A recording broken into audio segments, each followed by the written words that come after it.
12 দিন পর বন্ধ থাকার পরে আজকে থেকে সীমিত পরিসরে খুলল ঢাকার উত্তরের মাইলস্টোন স্কুল অ্যান্ড কলেজ। এ বিষয়ে বিস্তারিত জানাতে আমাদের সঙ্গে যুক্ত হচ্ছেন সহকর্মী শাহরিয়ার কবির। শাহরিয়ার, আজকে থেকে সীমিত পরিসরে মাইলস্টোন স্কুল অ্যান্ড কলেজ খুলেছে, শিক্ষার্থীদের উপস্থিতি কেমন দেখছেন সেটি তো জানাবেনই, এবং একই সাথে তাদের মানসিক পরিস্থিতি বিবেচনায় কাউন্সেলিং কার্যক্রমটা কেমন দেখছেন জানাবেন।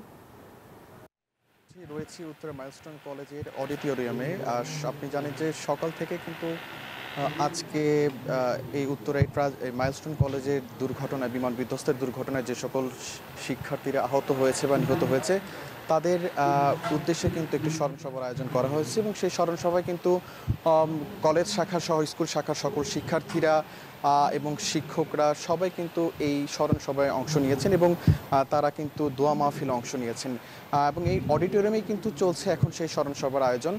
পাশাপাশি আপনাকে একটু জানিয়ে রাখি যে এই বিমান বিধ্বস্তের ঘটনার পর থেকে কিন্তু আজকে 13তম দিনে এসে কিন্তু স্বল্প পরিসরে মাইলস্টোন স্কুল অ্যান্ড কলেজ কিন্তু খুলেছে, তবে পুরোপুরি এখনও শিক্ষা কার্যক্রম শুরু হয়নি। কলেজ কর্তৃপক্ষ যেমনটি আমাদেরকে একটু আগে জানালেন যে পুরোদমে এখনও ক্লাস শুরু হবে না, শুধুমাত্র নবম এবং দ্বাদশ শ্রেণী পর্যন্ত যে সকল শিক্ষার্থী রয়েছে তাদের স্বল্প পরিসরে শিক্ষা কার্যক্রম শুরু হবে, অর্থাৎ যেখানে প্রতিদিন যেখানে 8টি ক্লাস হতো সেই জায়গায় কিন্তু 2 থেকে 3টি ক্লাসের মধ্যে কিন্তু সীমাবদ্ধ রাখা হবে শ্রেণী পাঠ্য কর্মসূচি। পাশাপাশি প্রাথমিক এবং ছোট যেসব ক্লাস রয়েছে সেই ক্লাসগুলো কিন্তু শুরু হওয়ার বিষয়ে কিন্তু সুনির্দিষ্ট কোনো তথ্য এখন আমরা পাইনি।